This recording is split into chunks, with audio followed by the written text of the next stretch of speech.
One of the many lessons I've taken from performance psychology in the sporting world into the corporate world is the notion of pre-performance routines. An athlete who's notorious for pre-performance routines is Rafael Nadal. Now he starts about an hour or two before a game where he has an icy cold shower and tells himself this is the point of no return.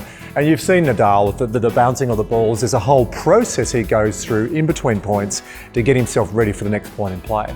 An athlete that I worked with for a couple of years, Adam Gilchrist, had his own set of pre-performance routines. Every day before a one-day match or a test match, Gilly would go for a walk, about an hour, just to free up his body, to free up his mind and get ready for the game ahead of him. The first time I was in the Australian dressing room and John Buchanan was delivering the pre-game talk, I just heard this bang, bang, bang, whack, whack, whack. It was quite deafening, and I looked over and Gilly had his gloves on. He was getting a feel for the ball. It was all part of his pre-performance routine. The other person that I looked at when I was in sport that really is a good example of pre-performance routines was Johnny Wilkinson. Now we all remember that cutout pass in 2003 when Wilkinson then did a drop kick off his left foot and it went through the post and sunk the heart of every Australian watching in the Rugby World Cup.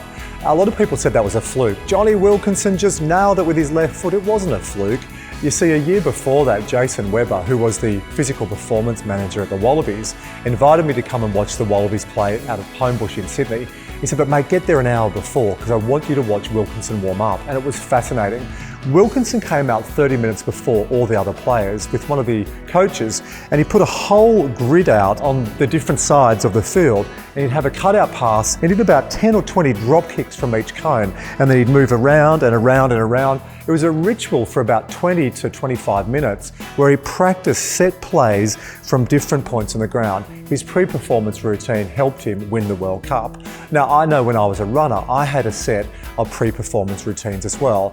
I would get up every morning and have a similar breakfast. I'd get to the track at a similar time, so I had lots of time to register for the race and be calm. The big one I noticed, however, was before every race, I would actually get down and about 5 or 10 minutes before my race, I'd undo my shoelaces and I'd tie them up because I just wanted to know that they were secure. It was my pre-performance routine. Funny, when I started doing keynotes and I was nervous before a keynote, I'd find myself getting down before going up on the stage on a keynote and undoing and tying up my shoelaces. Performance routines just become ingrained in your body's physiology.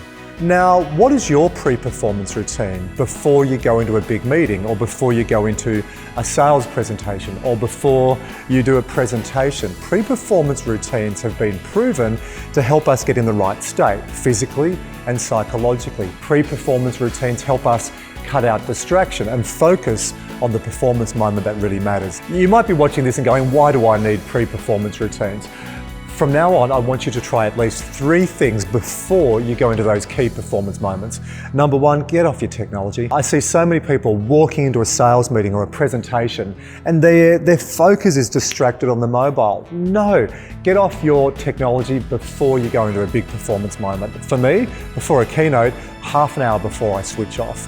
The second one is just some of the imagery and the self-talk. If you can do imagery, see yourself being successful in that moment coming up. Or at the very least, some self-talk. I've done this before. I know how to do this. Yes, I am nervous, but I know how to manage my nerves.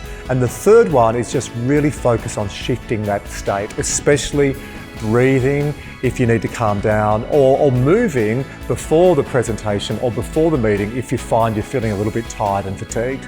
Pre-performance routines can make a massive difference to helping you show up into performance moments. Like a lot of this skills training and brain training, when you start, it feels clunky, but just start to do those 3 key things and notice how much more present you are. Notice how much more control you have over thought process, over your emotions, and over your physiology.